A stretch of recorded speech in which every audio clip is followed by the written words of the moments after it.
Hola, te doy la bienvenida a Aprende en Casa. Lo genial de este programa es que vamos a poder seguir aprendiendo de una manera distinta como lo hacemos en la escuela. Una vez que te hayas lavado las manos, toma papel y lápiz para anotar y siéntate frente a la televisión.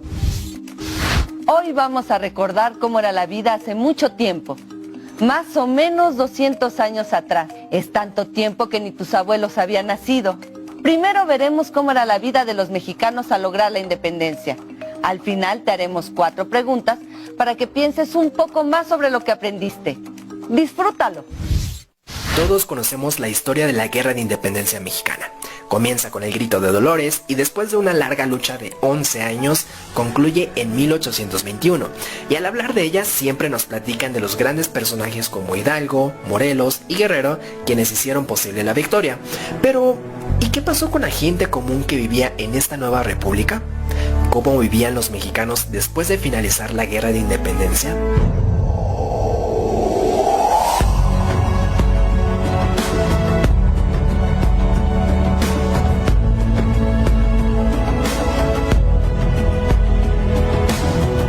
La Guerra de Independencia Mexicana es un evento muy importante que debemos de reconocer, pues sin ella, México y muchos otros países latinoamericanos no existirían.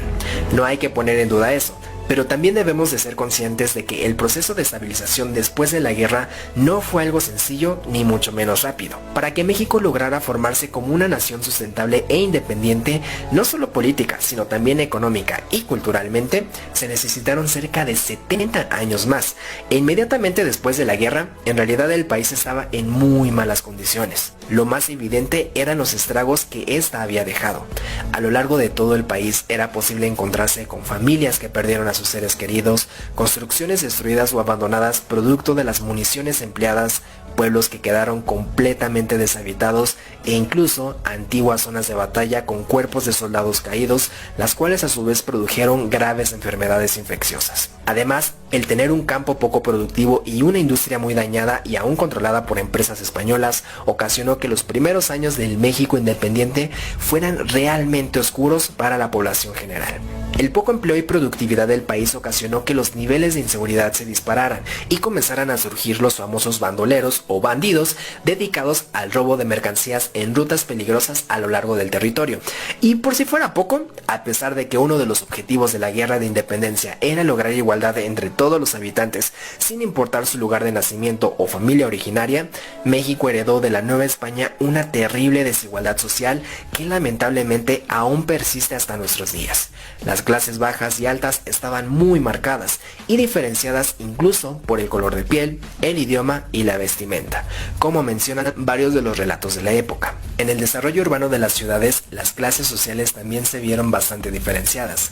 Carl Christian relató que cuando llegó a la Ciudad de México por primera vez, en los alrededores no pudo ver más que desperdicios, carroñas de animales y escombros de construcciones que se apilan a la entrada de las calles, junto a chozas donde, como dice con sus propias palabras, habitaban astrosos vagabundos o indios semidesnudos, mientras que, como se documenta en otros relatos, al llegar al centro de la ciudad había un cambio radical notable, con interesantes construcciones, hermosas arboledas y preciosos caminos para andar o incluso navegar, como el famoso Canal de la Viga. Esto nos muestra que mientras la clase baja se asentó en los alrededores, la clase alta residió en el centro de la ciudad. Pero a pesar de esta desigualdad, en las ciudades existieron sitios donde ambas clases sociales convivían. Uno de ellos, muy reconocido por quienes relataron su vida en la época, fueron los mercados, donde se cuenta que era posible ver una mezcla de personas impresionante, escuchar a la persona de origen español preguntar por un producto, a un comerciante gritando en medio de un regateo y a indígenas platicando en sus lenguas originarias. Otro sitio donde todos convivían sin distinción fueron las iglesias.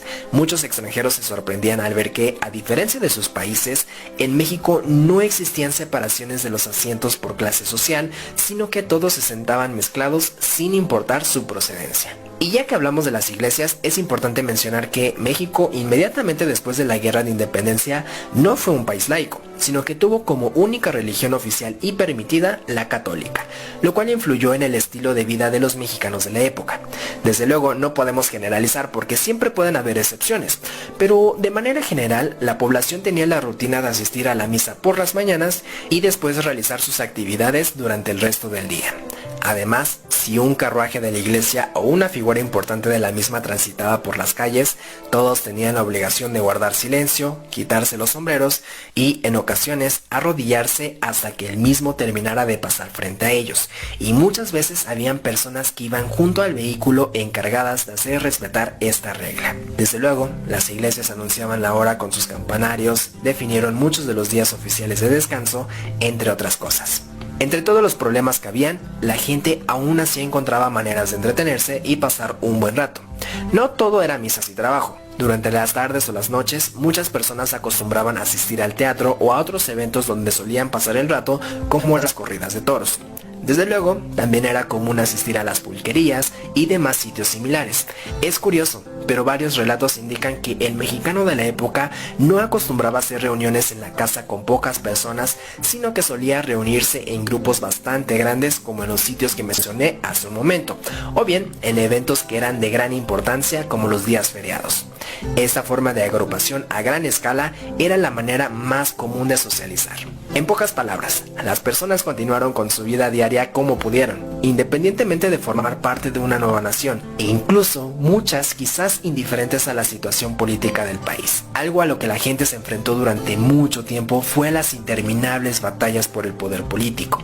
Constantemente se generaban enfrentamientos entre diferentes bandos políticos, e incluso aparecieron diferentes levantamientos armados a lo largo del país intentando tomar el control territorial, de los cuales la población en general tenía que huir y resguardarse donde pudiera. Por estas y muchas otras razones, durante años la gente no se sintió como parte de una nueva nación y el nacionalismo que hoy conocemos era prácticamente inexistente. Incluso muchas personas se preguntaban si en verdad había valido la pena luchar por la independencia. Debido a esta inestabilidad, conforme pasaron los años, México terminó endeudándose, incrementando su desigualdad social, perdiendo autoridad y también perdiendo gran parte de su territorio, principalmente por la guerra contra Estados Unidos, la cual es todo un tema aparte que no profundizaremos en este video. Todo ese proceso de intentar darle forma a la nación podemos decir que terminó con la Guerra de Reforma, que consistió en una batalla entre los dos principales partidos, los liberales y los conservadores, cada uno defendiendo sus ideologías. Al final la victoria fue por parte de los liberales, y así nació un camino con el cual la gente pudo sentirse por fin identificada, liderado por el entonces presidente Benito Juárez. Con ello, comenzó a plantearse realmente cómo lograr una mayor igualdad y bienestar para los mexicanos. Desde luego, la historia no acaba ahí. Después vinieron más problemas, desde los varios intentos de golpes de estado por parte de los conservadores hasta la prácticamente inesperada invasión francesa. ¿Qué fue lo que más te llamó la atención sobre la forma de vida después de la independencia de México?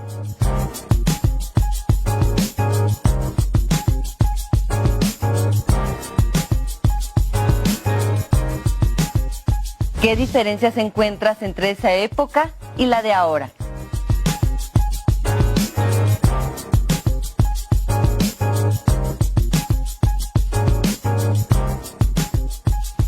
¿Qué llamaba la atención de los extranjeros en los mercados y las iglesias en la Nueva España?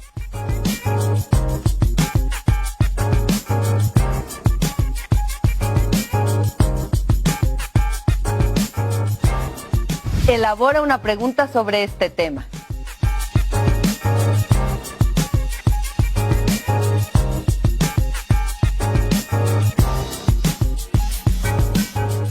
Qué interesante saber cómo vivían las personas, ¿no? Ya vimos cómo fue la vida de las personas en las zonas urbanas después de la independencia de México, es decir, a principios del siglo XIX. Ahora hablemos más de las personas que vivían en el campo. ¿Crees que haya sido muy diferente? ¿Sí? ¿No? Pues vamos a verlo. Pon mucha atención. La vida cotidiana en el campo y la ciudad. Durante la primera mitad del siglo XIX, las ciudades de México eran pequeñas y poco pobladas. La mayor parte de la población vivía en áreas rurales y se dedicaba a labores agrícolas. Con el paso del tiempo, el cambio más importante en el campo fue el crecimiento gradual de las propiedades como ranchos y haciendas que llegaron a tener gran extensión. Ante esto, muchas personas abandonaron sus lugares de origen para irse a vivir a estas propiedades. Otro aspecto que cambió y afectó la vida en el campo fue la leva, o reclutamiento forzoso para el ejército. Debido a esta práctica, numerosos campesinos fueron obligados a dejar sus labores cotidianas para servir en filas militares, lo cual causó la desintegración de familias y poblados. En las ciudades, la vida cambió poco a poco.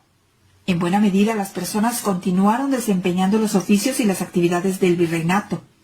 La mayoría eran jornaleros, vendedores ambulantes, artesanos o trabajaban en el servicio doméstico.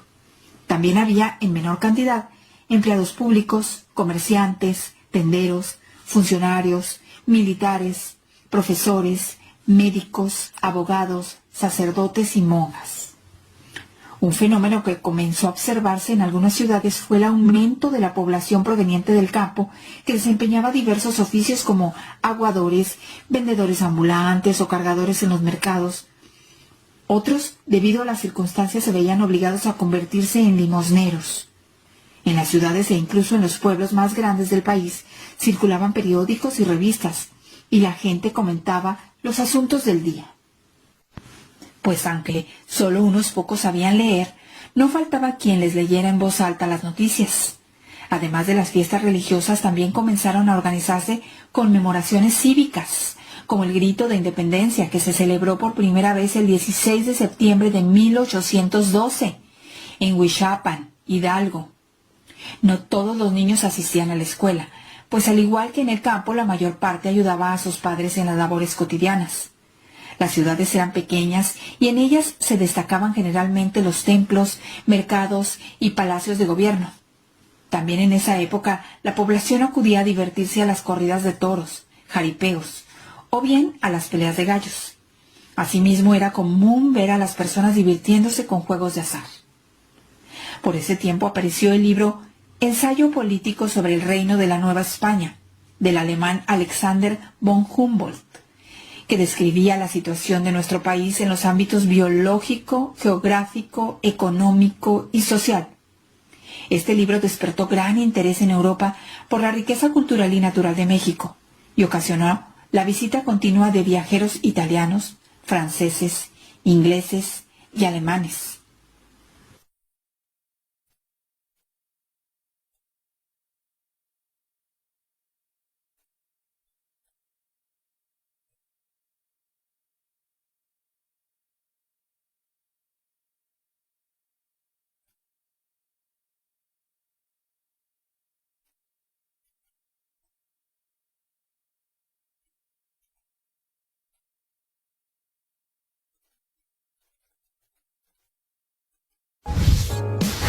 Además de responder las preguntas que se encuentran en el propio video, te invitamos a responder estas otras 3. Así aprenderás más. ¿Cuál fue el cambio más importante que se dio en el campo?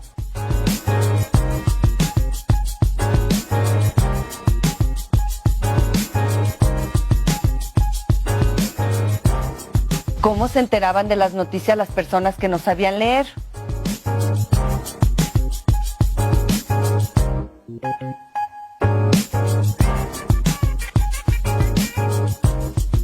¿Cuál era la situación de los niños y las niñas en esa época?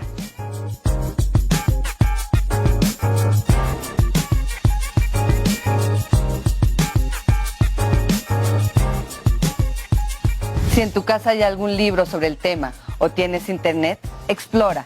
Si tienes fotografías de la época, analízalas con tus familiares. Así podrás saber más. En el libro de texto, La entidad donde vivo de tu estado, se explica el tema a partir del bloque 4. Si no lo tienes a la mano, no te preocupes. Platica sobre lo que aprendiste en esta clase con tu familia. Seguro les parecerá interesante y podrán decirte algo más sobre el tema. Responde a las preguntas en una hoja, ya sea a través de un escrito, dibujo o esquema, y guárdalas en tu carpeta de experiencias, para que en cuanto sea posible, se las entregues a tu maestra o maestro. Muy bien. Esto fue lo que vimos sobre cómo era la vida en el siglo XIX. Esperamos que te haya gustado. Ahora vamos a ver el siguiente video.